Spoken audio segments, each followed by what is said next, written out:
आज मैं आपको सामने एक ऐसी टाटा ग्रुप की कंपनी के बारे में बात करूंगा जिसका नाम है तेजस नेटवर्क। ये एक ऐसी कंपनी है जिसको शायद पिछले 2 साल में सबसे ज़्यादा मैंने आपके सामने वीडियोस लेके आया हूँ। और इस कंपनी की खासियत क्या है कि यहाँ पे लोगों का लगाव इसलिए बना हुआ है क्योंकि कंपनी की शेयर प्राइस मूवमेंट इतनी बढ़िया रही है पिछले कुछ साल के अंदर। और one of the highest performing stock है टाटा ग्रुप के ग्रुप से। अब आप ये सोचिए क्रोनोलॉजी के अंदर कि कंपनी पिछले 6 महीने से स्ट्रगल कर रही थी अपनी शेयर प्राइस रिटर्न के अंदर, लेकिन यहाँ पे आपको आज मैं कंपनी से ज़्यादा अपने खुद के मेंटल एप्टीट्यूड के बारे में बात करूँगा। तो इसको ध्यान से समझना क्योंकि ये स्टोरी आज तेजस नेटवर्क के साथ नहीं, इंडिया की किसी भी कंपनी के साथ फ्यूचर में जाके होएगी। और तब आपको अपना मेंटल एप्टीट्यूड टेस्ट करने पे रखाना है कि ऐसे सिचुएशन में आपको कैसे परफॉर्म करना है। सिंपल सी बात समझिए कि कोविड के अंदर ये कंपनी का शेयर प्राइस था लगभग 70-65 के लेवल पे। कंपनी की न्यूज़ आई कुछ टाइम पीरियड के अंदर कि इनके प्रमोटर चेंज हो रहे हैं और कंपनी का प्रमोटर हो जाएगा टाटा ग्रुप। यहाँ पे कंपनी ने multi bagger return the around 4x 5x की। वहाँ पे जाके स्टॉक जब रुका और कंपनी के प्रमोटर चेंज हुए तो उसके बाद कंपनी ने उसके बाद भी 500 के लेवल से 1000 का जंप लिया with in a span of 1 to 2 years। यहाँ पे आपको ये देखना पड़ेगा कि अगर कोई कंपनी 70 के लेवल से आज की डेट में 1000 का लेवल टच हो चुकी है तो उसके हर रन के अंदर एक मीनिंगफुल करेक्शन आना ज़रूरी है। लोगों को ना विश्वास ही नहीं होता कि भाई एक अच्छी कंपनी गिर क्यों नहीं रही। और जब वो गिरती है ना तो लोगों को ये डर लगने लग जाता है कि ये कहीं अपने लोएस्ट लेवल पे जाके फिर से खड़ी ना हो जाए। यहाँ पे आपको अपने मेंटल टेस्ट लेने हैं। कैसे? सिंपल सी बात है, 1000 के लेवल पे जब कंपनी का 20-25% का डिक्लाइन आया और कंपनी का शेयर प्राइस लगभग 700 के लेवल से नीचे हो चुका था आज से 1.5-2 महीने के टाइम पीरियड में, तो लोगों के दिमाग में घबराहट आना शुरू होगी कि इनका बिजनेस जो है वो टॉप मार चुका है और अब शेयर प्राइस डिक्लाइन की तरफ है। दुनिया भर के लोग चार्ट्स लगाना शुरू कर देते हैं, उसके बाद टेक्निकल एनालिसिस करना शुरू करते हैं कि डाउन ट्रेंड में है, ये वाली स्टेज पार हो चुकी है, अब स्टॉक टूटेगा। लेकिन जो फंडामेंटल एनालिसिस बंदा करता है ना, उसके लिए तो सिर्फ और सिर्फ न्यूज़ है कंपनी की और उसी पे उसने बेसिस पे अपनी थ्योरी बनाई थी इन्वेस्टमेंट को लेके।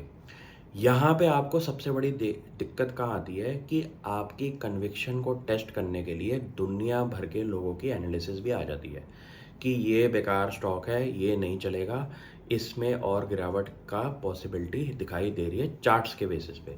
लेकिन यहाँ पे मैं आपको चेक करवाऊंगा कि कंपनी के फंडामेंटल स्टोरी के अंदर कोई भी चेंज ऐसा नहीं आया था। क्यों? क्योंकि जब ये स्टॉक के अंदर मूवमेंट आई थी हमारी, तो सबसे बड़ा क्राइटेरिया था टाटा ग्रुप की स्ट्रेटजी रोड मैप के अंदर कि उन्होंने सिंपल सी बात रखी थी कि आज की डेट में टाटा ग्रुप किसी कस्टमर के सामने बैठता है तो वो उनको वैल्यू एडेड सर्विसेज के नाम से अपने पूरे के पूरे अम्ब्रेला ऑफ लिस्टेड कंपनीज की सर्विसेज देते हैं as a product and service software. यहाँ पे आपको कैलकुलेशन ये देखनी थी कि जब टीसीएस ने इंडिया का बिगेस्ट कॉन्ट्रैक्ट जीता था टेलीकॉम सेक्टर के अंदर बीएसएनएल का, तो वहाँ पे उन्होंने सिंपल सी बात बोली थी कि उसका एक सिग्निफिकेंट पोर्शन तेजस नेटवर्क को भी मिलेगा। क्यों? क्योंकि टीसीएस है एक सॉफ्टवेयर प्लेयर और टीसीएस ने जो हार्डवेयर का पार्ट था उस बीएसएनएल की डील के अंदर वो दिया था तेजस नेटवर्क को। कंपनी की कैलकुलेशन अगर आप चेक करेंगे तो कंपनी को लगभग 7 से 8 हज़ार करोड़ का ऑर्डर मिला था ये बीएसएनएल का, जहां पे कंपनी का पूरा रेवेन्यू प्रोफाइल चेंज होने वाली है आज से 1-2 साल के टाइम पीरियड में। लेकिन प्रॉब्लम कहाँ आई जब कंपनी ने अपने Q3 के रिजल्ट्स दिए और वहाँ पे कंपनी ने वर्किंग कैपिटल को लेके बात करी कि कंपनी की इन्वेंट्री बढ़ाने के लिए कंपनी ने वर्किंग कैपिटल उठाया है। और वहाँ पे जब रेवेन्यू नंबर्स के अंदर कंपनी अभी भी लॉस में थी तो पूरी की पूरी एनालिस्ट कम्युनिटी ने इस कंपनी को लेके रेड फ्लैग्स लगाना शुरू कर दिए। वहीं से पूरी की पूरी स्टोरी जो है अपनी ऑल टाइम हाई से वापस कंपनी 25-30% के डिक्लाइन पे आ गई। लेकिन आपको ये देखना पड़ेगा कि अगर आप इन्वेस्टमेंट करने बैठे हैं शेयर बाजार में और आप ऐसे डाउनफॉल्स के लिए रेडी नहीं है मेंटली, तो ये वाला काम आज छोड़ना हो तो आज छोड़ दीजिए, अगले 2 साल में अपने आप छूट जाएगा। क्यों? क्योंकि ऐसी सिचुएशन किसी और कंपनी के साथ फिर से होगी और फिर आपका मेंटली दिमाग जो है वो तंगी में आएगा। क्यों?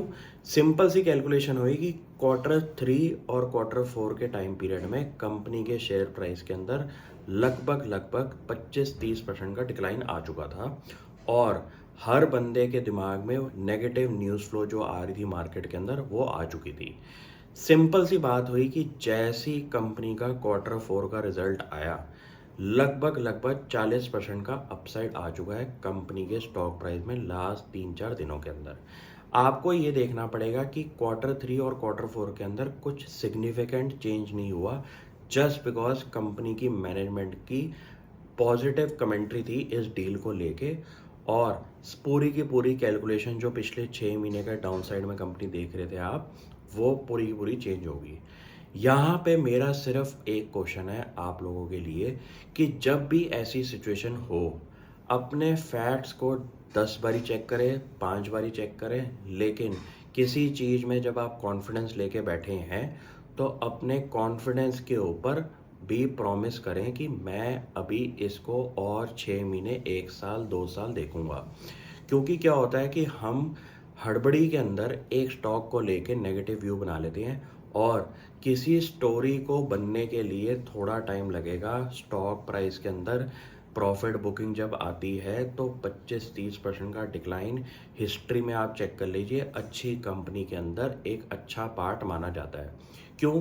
क्योंकि इसके बाद एक नया बेस बनता है कंपनी का, नए शेयर होल्डर्स आते हैं, नया प्रोफाइल चेंज होता है और कंपनी वापस अपने रेवेन्यू ग्रोथ पे चली जाती है।